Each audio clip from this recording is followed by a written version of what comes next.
30 named storms, 13 hurricanes, and the one that hit North Carolina was really hard to pronounce. It may change as Isaias arrives. Hurricanes sure have kept us busy this summer and fall, but last winter, we didn't have much to talk about at all. Central North Carolina only had one real snow event last winter. A storm on February 20th brought us 2.5 inches of snow, and that was it for the entire winter.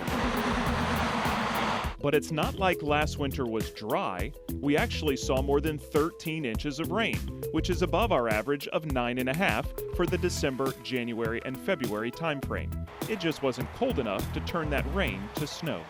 This year, the Pacific Ocean will once again play a factor in our winter. It covers 30% of the planet and has huge impacts on our weather. This winter, it will push us to a moderate to strong La Nina, where the Pacific waters cool. It's been around most of the year and is part of the reason we've had such a busy tropical season. La Nina conditions mean we typically see warmer temperatures and less precipitation in December, January, and February in North Carolina. Warmer temperatures and La Nina aren't the only thing that could influence temperatures and snow this winter in North Carolina. As usual, we look at autumnal snow and ice amounts in other parts of the world.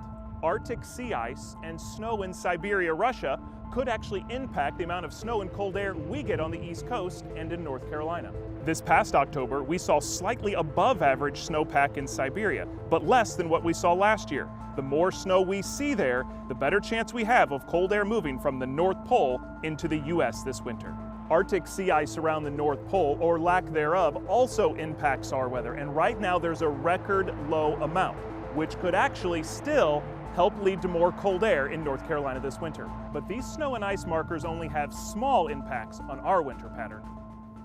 And if you're hoping the record October snow in the northern U.S. this fall will eventually make it to North Carolina, think again. Early season snow north of here has little to no relation to North Carolina snow in the winter.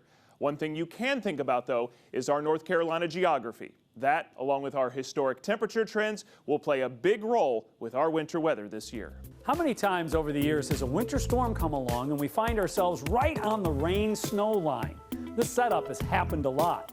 And when you factor in the warmer temperatures a La Nina winter usually brings to North Carolina and the warming trend we've seen in North Carolina over the past several decades, with winter warming the fastest out of all the seasons, it's going to be harder and harder to get snow to fall in our area instead of rain. Finally, a recent European forecast model for this winter shows well above normal temperatures across much of the U.S., including North Carolina.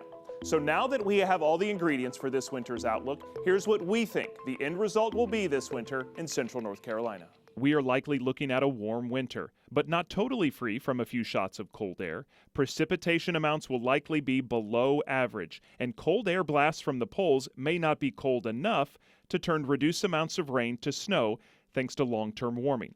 So for the snow lovers, snow MG amounts of snow look unlikely. The end result for the second year in a row will be a winter with below average snowfall amounts.